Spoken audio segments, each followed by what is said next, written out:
Okay, so the only expectations I had going into the Meg were that this is a mass appeal film.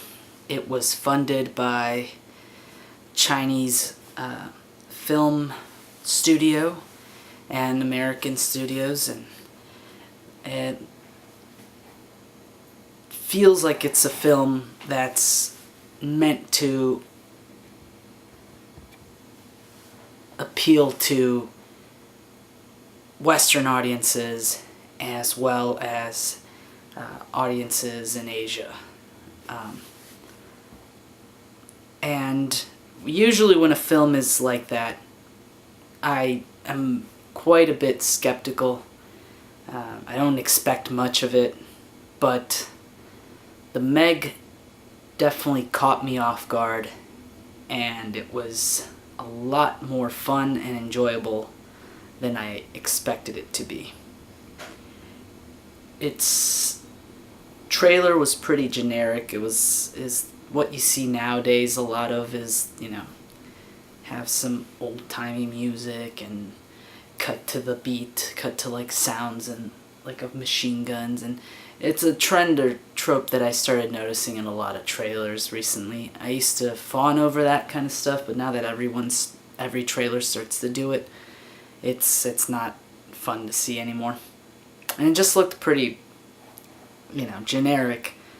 So my low expectations were grounded in something, and I was glad to see that I was wrong, or that I was watching a better film than I'd expected. The film is overall pretty by the numbers. It's a shark movie, it's a monster movie. The good guys or the people gotta, kill it or survive it, or, save as many people as they can. It's Jaws, but bigger. Well, that's not really true, because Jaws it's a different movie. But it's an action movie, and it makes good use of its protagonist, Jason Statham, who's he's an action movie star, and he's great to film and have him say one-liners and stuff. So they definitely made good use of him. And he's not the only star in this movie.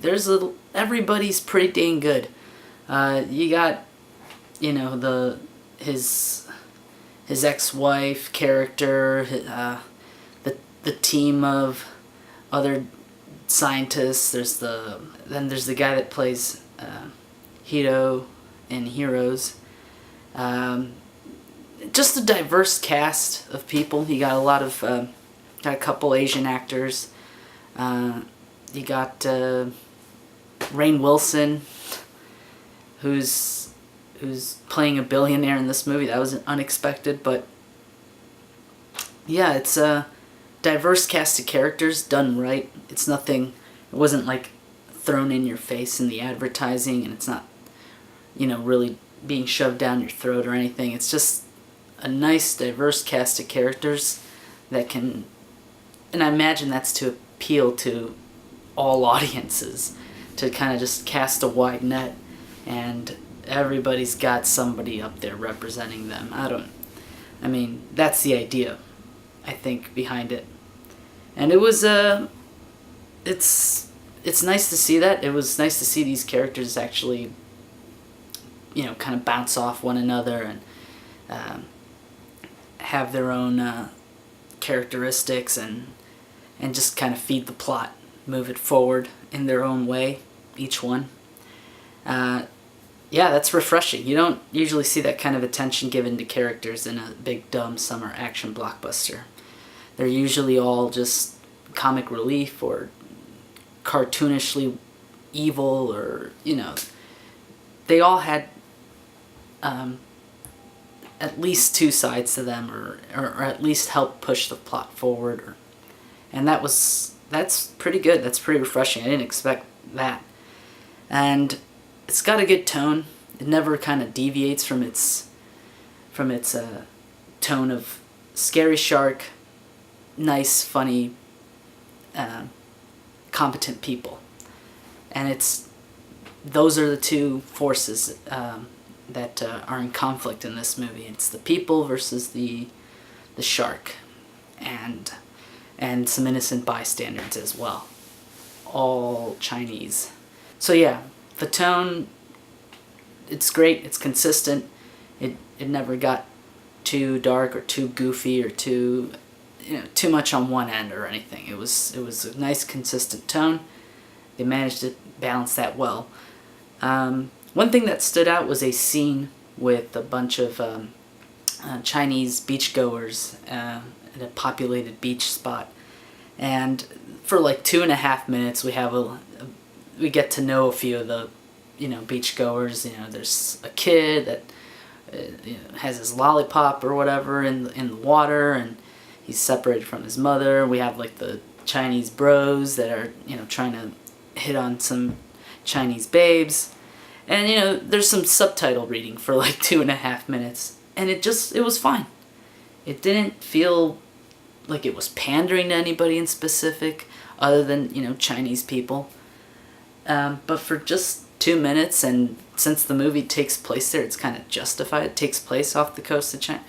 Like, it just feels justified. It feels natural. It's pandering done right. And yeah, I never felt like I was insulted or like, I'm watching this like, commercial. It just felt like what the film is, a joint effort between, a Chinese studio and a Western studio. So it felt right, it was done right, and it was not too in your face, or it didn't go on too long. There was just pretty good movie, pretty great moments, a lot of thrills, a lot of the movie felt like it had 3 endings, and then it kept coming back. You kept seeing the shark come back and attack or surprise us, and that was refreshing. It was good to see that. It felt well paced, and it gave us plenty of earned jump scares, and a lot of tasty casualties, and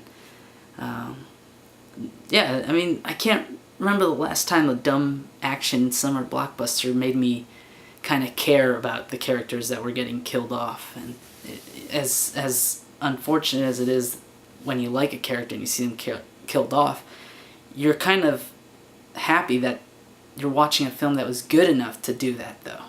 That was competent enough to do that. So, yeah, The Meg. Good summer movie. It's dumb, relatively speaking, but it's not as insulting or as base level as most dumb blockbusters are. And I would definitely recommend it. I think I'm going to have to go with a 8 out of 10. 8 out of 10 feels right. Yeah. I've heard, and I've only read about the 3D. It's apparently well used and well utilized. So maybe that's something to consider if you want to go see it in theaters. It's a movie about a big shark, so obviously maybe the biggest screen possible is a good choice. But if not, I mean, I guess you can just wait for it to come out, on home distribution. But you can never go wrong with. I mean, did you really have a summer if you don't go see a big dumb summer blockbuster? This could be it. I'd say go see it in theaters. It's fun. And exciting. Yeah. Shark Week!